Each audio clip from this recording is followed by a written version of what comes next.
तो good evening class. हमेशा की तरह स्वागत है आपका।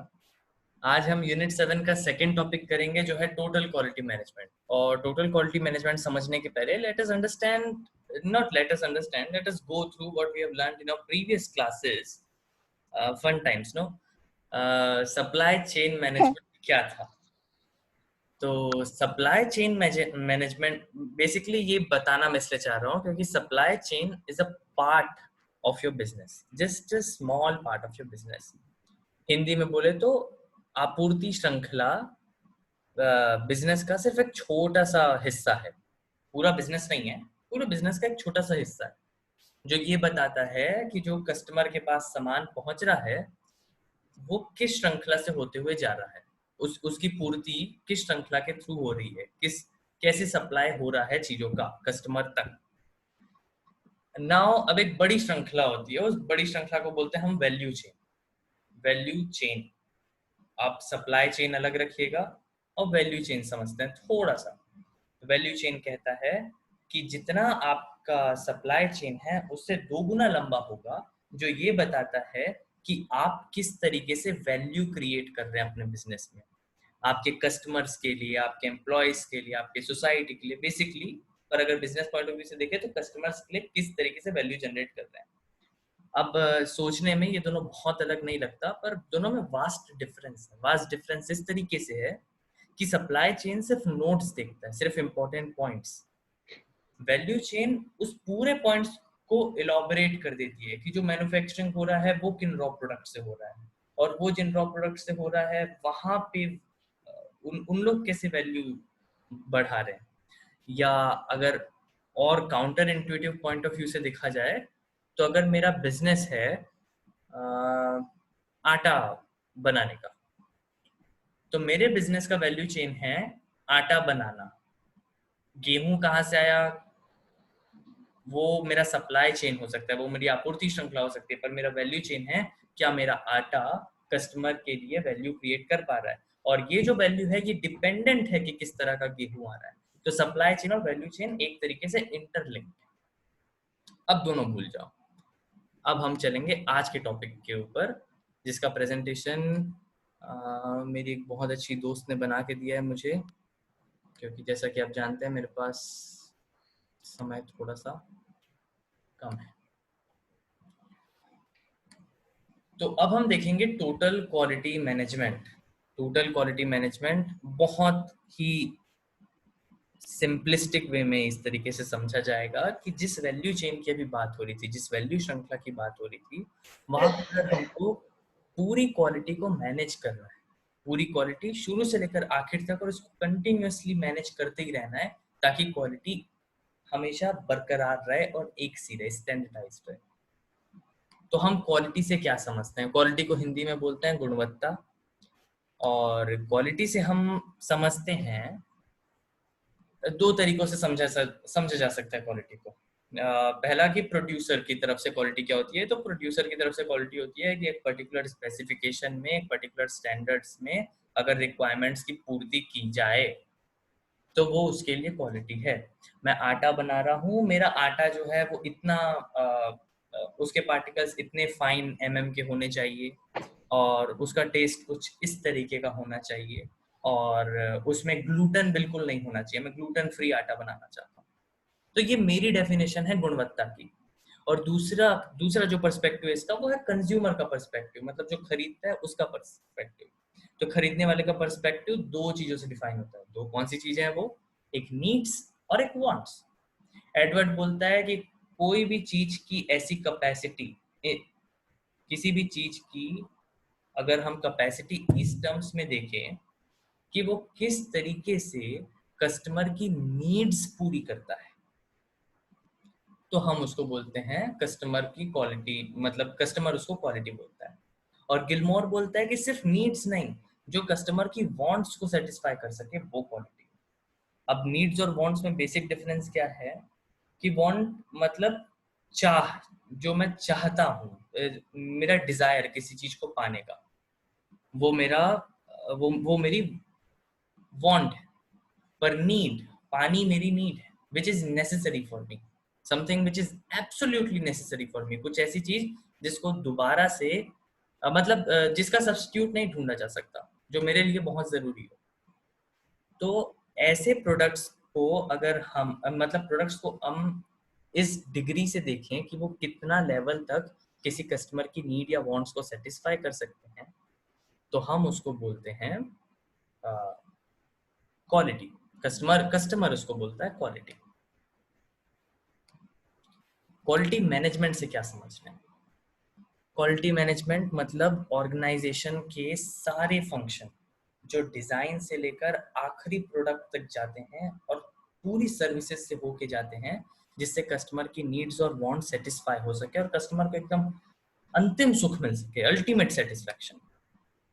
और पूरे क्वालिटी मैनेजमेंट का कोर कॉन्सेप्ट क्या है कि इस अल्टीमेट सेटिस्फेक्शन को पाने के लिए किस तरीके से इस क्वालिटी को प्लान किया जाए, क्वालिटी को कंट्रोल किया जाए और क्वालिटी को इम्प्रूव किया जाए। क्वालिटी मैनेजमेंट माने हमारा जो वैल्यू चेन है, वो जो कस्टमर को वैल्यू डिलीवर कर रहा है, उस वैल्यू की क्वालिटी को कैसे मैनेज किया जाए, कैसे उसको संभाल के रखा जाए, कैसे उसको आगे के लिए प्लान किया जाए और कैसे उसको कंटिन्यूअसली इम्प्रूव करना है। तो क्वालिटी मैनेजमेंट में हमने अभी 2 पार्ट देखे, क्या क्या? क्वालिटी प्लानिंग, क्वालिटी कंट्रोल और तीसरा भी था क्वालिटी इम्प्रूवमेंट। क्वालिटी प्लानिंग से हम क्या समझ रहे हैं? क्वालिटी प्लानिंग मतलब पहले ये जानना कि आपके कस्टमर को क्या चाहिए, उसकी नीड्स और वांट्स क्या है, और उसके बाद अपने प्रोडक्ट और सर्विस को उसकी नीड्स और वांट के हिसाब से ऑर्गेनाइज कर लेना, ऑप्टिमाइज कर लेना। और उसके बाद इस इस प्रोसेस को स्टैंडर्डाइज कर लेना, ताकि आपके पूरे ऑर्गेनाइजेशन में सबको पता रहे कि जब आप कह रहे हो कि क्वालिटी प्रोडक्ट होना चाहिए, तो आप क्वालिटी से क्या कहना चाहते हो। और ये जो क्वालिटी है, ये पूरे प्रोडक्शन लाइन में कंसिस्टेंट रहे आखिरी तक। ये है मेरी क्वालिटी प्लानिंग। क्या क्या? पहले जानना कि कस्टमर को क्या चाहिए, क्या नहीं चाहिए, उसके नीड्स और वांट्स, अपने प्रोडक्ट और अपने प्रोसेसेस को उसकी नीड्स और वांट्स के हिसाब से ऑप्टिमाइज करना, और ऑप्टिमाइज करने के बाद स्टैंडर्डाइज करना, ताकि आपके सारे लोगों को पता हो कि जब आप क्वालिटी बोलते हैं तो सब क्या समझते हैं। और इस प्रोसेस को कंसिस्टेंट रखना through out the year, through out the life cycle of any business. इसके लिए बहुत हाई लेवल ऑफ इन्वॉल्वमेंट और कंट्रीब्यूशन चाहिए सारे एम्प्लॉयज का। वो बेसिक है, वो समझ में आ जाता है सुनते ही कि प्लान करना है और इस लेवल पे प्लान करना है, कितनी छोटी छोटी डिटेलिंग हो, तो सबका इन्वॉल्वमेंट बहुत जरूरी है। दूसरा है क्वालिटी कंट्रोल। क्वालिटी कंट्रोल माने कोई मेरे स्क्रीन पे ड्रॉ कर रहा है, हाँ ठीक है। क्वालिटी कंट्रोल माने जब हम क्वालिटी को मैनेज करने के लिए जो आपने स्टैंडर्डाइज प्रोसेस बनाई हैं, उसको कंट्रोल करना पड़ेगा। कंट्रोल इन द सेंस जो एरर्स हैं उनको आइडेंटिफाई करना पड़ेगा, मिनिमाइज करना पड़ेगा और अपने एम्प्लॉयज को ट्रेन करना पड़ेगा कि वो आप जैसी क्वालिटी चाहते हैं वैसी क्वालिटी डिलीवर कर सके। इसके लिए अलग अलग टाइप की कंट्रोलिंग टेक्निक्स आती हैं, उतना डीप जाने की हमको जरूरत नहीं। तो हम all through total quality management से हम क्या समझ रहे हैं? हम समझ रहे हैं टोटल माने कि पूर्ण, पूरा, संपूर्ण एक बिजनेस के लिए। क्वालिटी मतलब डिग्री किसी भी प्रोडक्ट या सर्विस की जो कस्टमर की नीड्स और वांट्स को सेटिस्फाई कर सके। तीसरा मैनेजमेंट, इस क्वालिटी को प्लान करना, ऑर्गेनाइज करना, कंट्रोल करना और इम्प्रूव करना कस्टमर के लिए। ये हो गया अपना पूरा टोटल क्वालिटी मैनेजमेंट। अब हमारे जो बड़े भाई, टोटल क्वालिटी मैनेजमेंट डेमिंग नाम के एक कंसल्टेंट थे जापानीज कंपनीज के, उन्होंने दिया था ये डेफिनेशन। बहुत फेमस कंसल्टेंट थे। और इसका जो बड़ा भाई बोलते हैं या टोटल क्वालिटी मैनेजमेंट से जो इवॉल्व हुआ अप्रोच बोलते हैं, उसको बोलते हैं 6 सिग्मा अप्रोच। 6 सिग्मा अप्रोच आजकल एमबीए स्कूल्स में पढ़ाया जाता है, बिजनेस स्कूल्स में पढ़ाया जाता है, और उसको बहुत इंपॉर्टेंट माना जाता है कि किसी भी मैनेजर के अंदर ये 6 सिग्मा, उसको पता होना चाहिए 6 सिग्मा अप्रोच क्या होती है।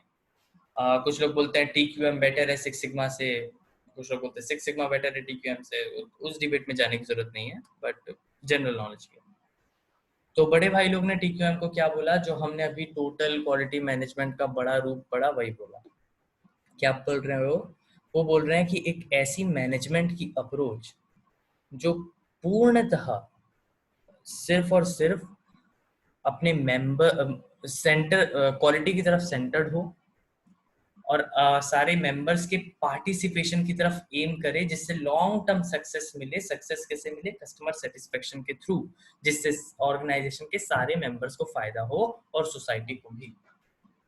ऐसी मैनेजमेंट की तकनीक, ऐसी मैनेजमेंट की अप्रोच जो एक ऑर्गेनाइजेशन अपनाता है, जो उसके डिफाइन किए गए क्वालिटी के प्रति सेंटर्ड होती है, पूरे बिजनेस के सारे मेंबर्स का पार्टिसिपेशन मांगती है, और एक लॉन्ग टर्म सक्सेस को प्लान करती है थ्रू कस्टमर सेटिस्फैक्शन, जिससे कि ऑर्गेनाइजेशन के सभी लोगों को फायदा होता है, और क्योंकि कस्टमर सोसाइटी का हिस्सा होता है तो सोसाइटी को भी फायदा होता है।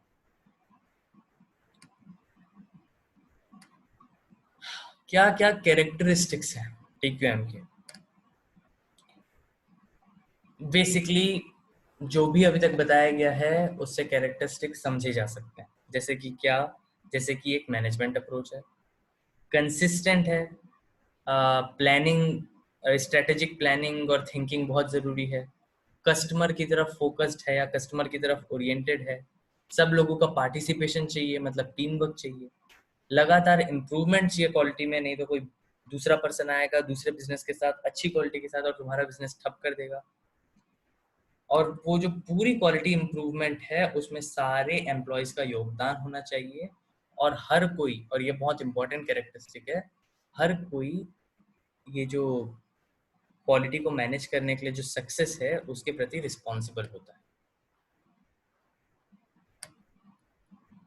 3 एस्पेक्ट्स ऑफ टीक्यूएम, अगर हम पूरे कैरेक्टरिस्टिक्स को 3 पार्ट में देखना चाहे तो वो 3C है। 3C कैसा? Counting, customer, culture. काउंटिंग क्या? काउंटिंग वैसी सारी टूल्स, वैसी सारी टेक्निक्स जिससे किसी भी प्रॉब्लम को आप सॉल्व कर सको, एनालाइज कर सको, देख सको, समझ सको और सॉल्व कर सको।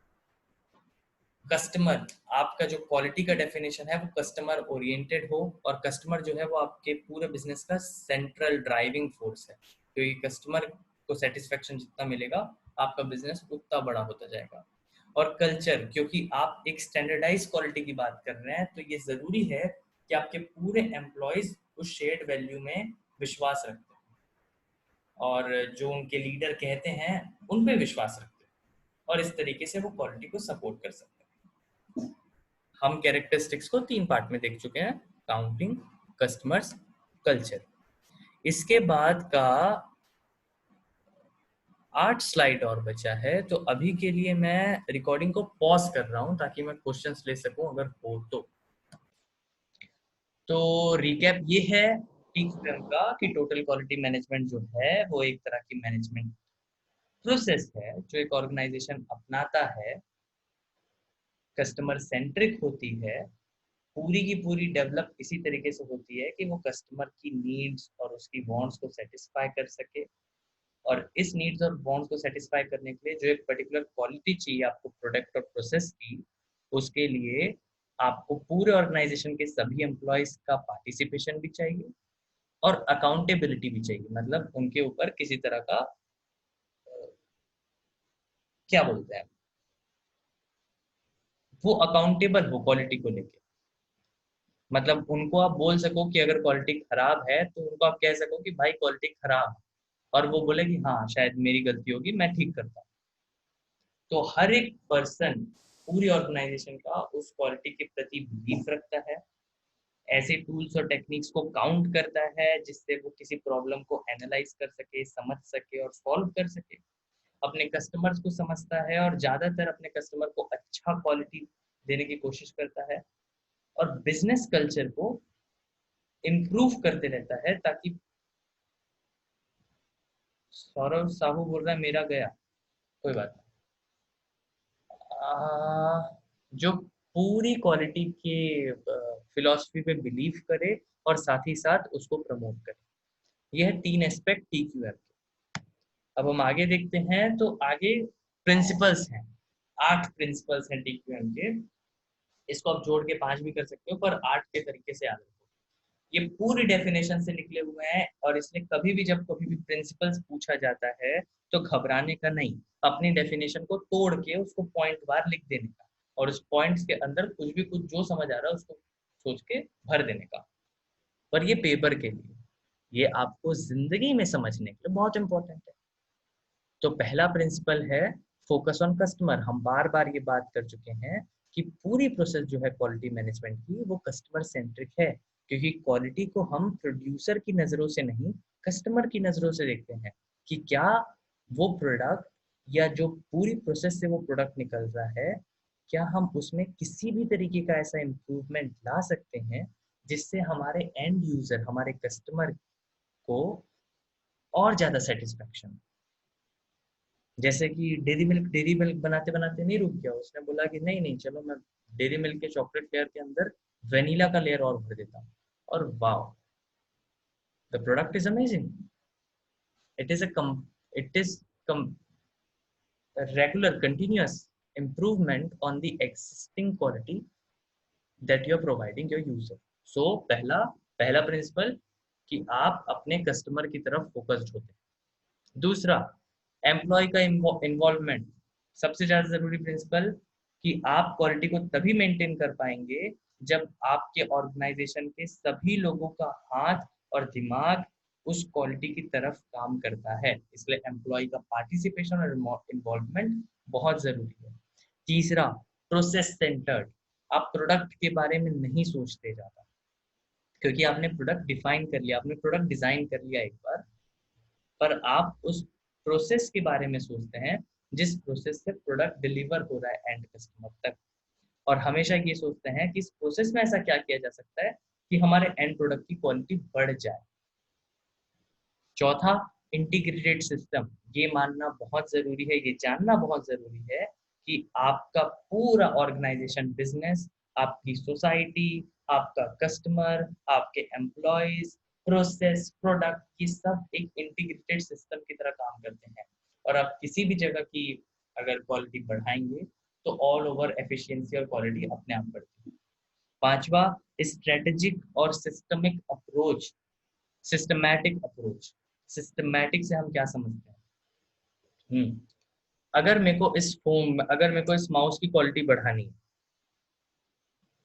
तो मैंने देखा कि अच्छा ये बटन, ये वाला गोल वाला सही नहीं रहता है, इसको मैं ऐसा राउंड कर देता हूँ जिसमें इंसान ऐसे उंगली घुमाएगा तो अपना ऊपर नीचे। ना ये आइडिया अच्छा है, पर ये सिस्टमैटिक अप्रोच नहीं, because you are finding the faults as you go. हमको वो नहीं करना है, हमको बस जाते जाते कुछ दिख गया और फिर हम उसको ठीक कर दिए। वैसा काम करने से क्वालिटी इंप्रूव नहीं होती। आपको आपकी पूरी क्वालिटी को सिस्टमैटिक तरीके से देखना है कि पहले ये होगा, पहले ये होगा, फिर ये होगा, फिर ये होगा, फिर ये होगा, और एंड पे ये होगा। जब आप सिस्टमैटिक तरीके से प्लान करते हैं तभी आप क्वालिटी को बेहतर तरीके से मैनेज कर सकते हैं। और सिस्टमैटिक के साथ साथ ये स्ट्रेटेजिक होना चाहिए, क्योंकि जैसे ही आप समझते हैं कि आपके सारे इकोसिस्टम आपस में लिंक्ड है, आपके सारे सिस्टम इंटीग्रेटेड हैं, आप स्ट्रेटजीज बनाते हैं ताकि आप उन पार्ट्स को मूव कर सके। ना कि किसी को जाके ऑर्डर देना, पर डिजाइन करना कि किस तरीके से आप चेंज लाओगे। ये टोटल क्वालिटी मैनेजमेंट का बहुत इंपॉर्टेंट पार्ट है। छठा है कंटिन्यूअस इम्प्रूवमेंट। जरूर हो सकता है कि आपको आज लग रहा हो कि आपकी क्वालिटी बहुत अच्छी है और बेशक बहुत अच्छी होगी, पर अगर आप इसको कंटिन्यूअसली इम्प्रूव नहीं करोगे तो कोई और पर्सन आ जाएगा आपसे ज़्यादा अच्छी क्वालिटी। यही हमारे इंडियन मोबाइल कंपनीज के साथ हुआ जब चाइनीज मार्केट ओपन अप हो गया, जब Xiaomi टाइप के प्रोडक्ट्स आ गए, क्योंकि उन्होंने ऐसे इनोवेशंस और इम्प्रूवमेंट लाए वही सड़ी सी चीज बनाने को, जो हमारा अ, हमारे यहाँ की कंपनीज जो इम्प्रूवमेंट नहीं ला पा रही थी या नहीं ला सकती थी। सातवां, fact based decision making. Fact based से हम क्या समझते हैं कि अगर मैं चाहता हूँ कि मेरे पूरे प्रोडक्ट लाइन में ये एक चीज ए बी की तरह काम करे, पर मैं ऐसा क्यों चाहता हूँ, मैं ये डिसीजन क्यों ले रहा हूँ, तो इस डिसीजन के पीछे मेरे पास सॉलिड एविडेंस होना चाहिए कि ये डिसीजन लेने से ये होगा और इसके कारण ये होगा और पूरी क्वालिटी बढ़ जाएगी। ये फैक्ट्स कहाँ से आते हैं, ये डेटा कहाँ से आता है, ये सर्वे करने से आता है, ये कस्टमर से बात करने से आता है, ये जो हम जोमेटो और स्विगी में 5 स्टार रेटिंग देते हैं, ये उससे आता है।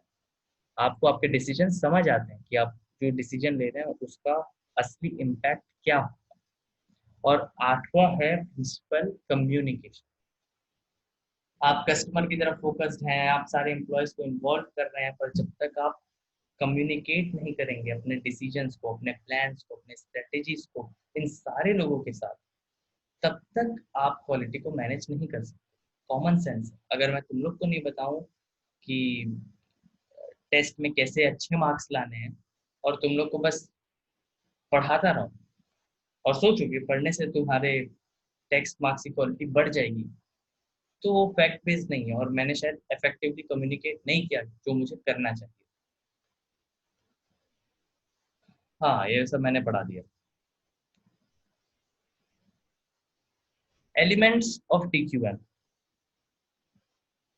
टोटल क्वालिटी मैनेजमेंट के क्या क्या एलिमेंट्स हैं, और ये एलिमेंट्स भी उसी डेफिनेशन से निकल के आ रहे हैं और बहुत कॉमन सेंस टाइप के लगेंगे। एक नैरेटिव में सुनना, एथिक्स, जो आपकी कंपनी के टॉप मैनेजरियल लाइन है और जो बॉटम मैनेजरियल लाइन है, ये अलग अलग जगह से आते हैं, पर अलग अलग जगह से एक जगह आते हैं और उनको एक जगह मिल के काम करते हैं। मिल के काम करने के लिए आपकी ऑर्गेनाइजेशन में एथिक्स होना जरूरी है, कि सामने वाला, जैसे ऑनेस्टी एक अच्छी वैल्यू हो सकती है, या ऑनेस्टी एक एथिक का एग्जाम्पल है। तो आपके जो एथिक्स हैं कंपनी के, वो डिफाइन करते हैं कि आपका मैनेजमेंट कैसा है पूरी कंपनी का। दूसरा, ट्रस्ट। ट्रस्ट बहुत इंपॉर्टेंट है, क्योंकि अगर आपके लाइन मैनेजर्स आप पे ट्रस्ट नहीं करते तो आपका डिसीजन नहीं मानेंगे, और अगर वो आपका डिसीजन नहीं मानते हैं तो शायद जिस तरह का क्वालिटी मैनेजमेंट आप चाहते हो वो ना आए। ट्रस्ट को कैसे बढ़ाया जा सकता है? उनको इन्वॉल्व करो पार्टिसिपेशन में, डिसीजन खुद से मत ले लो, उनसे पूछो कि क्या ये डिसीजन सही रहेगा, उनसे पूछो कि वो क्या सोचते हैं। जब कम्युनिकेशन बढ़ता है, जब सामने वाले को लगता है कि उसको सुना गया है, तो ट्रस्ट अपने आप बढ़ जाता है। तीसरा, इंटेग्रिटी, क्योंकि सबके सब इन्वॉल्व है क्वालिटी को मैनेज करने के लिए, तो सबके अंदर ये इंटेग्रिटी होनी चाहिए कि जो उनको काम मिला है वो काम पूरी निष्ठा से करें। इंटेग्रिटी माने निष्ठा। ट्रेनिंग, हमको ये भी ध्यान रखना पड़ेगा कि कई बार क्वालिटी को मैनेज करने के लिए उनके पास पूरी जानकारी या सारे तरह की लर्निंग्स नहीं है, और इसके लिए उनको शायद नई तरह की ट्रेनिंग देनी पड़े। पांचवा, रिकॉग्निशन, जब कोई कुछ अच्छा करता है तो रिकॉग्नाइज करना। जब कोई आपका काम अच्छे से मानता है, कोई नया इनोवेशन लाता है, कोई नई थिंकिंग लाता है, या बेसिकली आपके मैनेजमेंट को आसान बना देता है, उसको रिकॉग्नाइज करने से ट्रस्ट लेवल बढ़ जाता है और लोग और ज्यादा इंटेग्रिटी के साथ काम करते हैं। टीम वर्क, ये किसी सिंगल पर्सन का काम नहीं है। Total quality management can only come from team work. Leadership, बहुत इंपॉर्टेंट स्किल, क्योंकि हमको दूसरों के बिहेवियर को इन्फ्लुएंस करना है ताकि हम एक पर्टिकुलर स्टैंडर्ड क्वालिटी मेंटेन कर सकें। और सबसे आखिरी और सबसे इम्पोर्टेंट, कम्युनिकेशन। ये सारी चीजें बकवास हैं अगर आप अफेक्टिवली कम्युनिकेट नहीं कर सकते कि आप क्या चाहते हो, अगर आप अफेक्टिवली सुन नहीं सकते कि सामने वाला क्या सोचता है, तो ये सारे मैनेजमेंट व्यर्थ। एडवांटेज क्या है? बेसिक एडवांटेज की रेपुटेशन बढ़ जाती है फर्म की। जो आपको फॉल्ट्स और प्रॉब्लम्स है वो शायद बड़ा रूप, विकराल रूप लेने के पहले दिख जाता है और आप उसको तुरंत सॉर्ट आउट कर लेते हैं।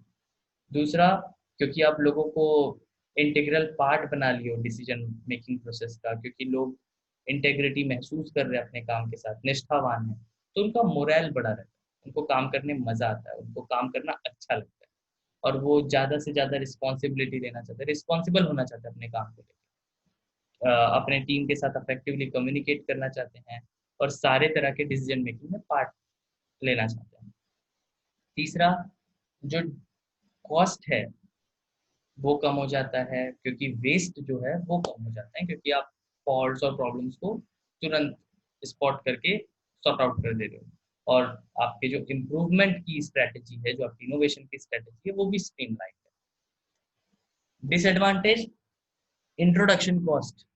हम जितना ज़्यादा कम्युनिकेशन की बात करते हैं, कम्युनिकेशन के साथ हमको ये भी जानना चाहिए कि हर तरह का कम्युनिकेशन एक तरह का ट्रांजैक्शन होता है और हर ट्रांजैक्शन का एक कॉस्ट होता है। आप और मैं ट्रांजैक्ट कर रहे हैं जूम के थ्रू, तो आपका और मेरा समय, मेरा इंटरनेट, आपका इंटरनेट, इस प्रेजेंटेशन को बनाने के लिए, इस पूरे टॉपिक को पढ़ने के लिए मेरा समय, ट्रांजैक्शन के साथ उसका कॉस्ट बढ़ता जाता है। और टीक्यूएम में क्योंकि हम ट्रांजैक्शन पूरा तरीके से, ब्रॉड तरीके से स्थापित करना चाहते हैं, तो उसका शुरू का इंट्रोडक्शन कॉस्ट बहुत ज़्यादा होता है। दूसरा, बेनिफिट्स शायद बहुत ज़्यादा विजिबल ना हो, पहले दूसरे तीसरे सालों में हमको समझ ही ना आए कि इससे कोई बेनिफिट हो रहा है। और तीसरा, वर्कर्स कई बार चेंज नहीं होना चाहते। वर्कर्स को कई बार लगता है कि जिस ढर्रे पे जिंदगी चलती है वो जिंदगी वैसी चलते रहे। वर्कर्स माने सिर्फ लेबर फोर्स की बात नहीं की जाती, मैनेजर्स की बात की जा रही है, सीईओ की बात की जा रही है, सारे वर्कर्स जो कंपनी में काम करते हैं। और इसी के साथ आपका आज का टॉपिक होता है समाप्त। आने के लिए शुक्रिया, और मैं रिकॉर्डिंग बंद करता हूँ। Thank you.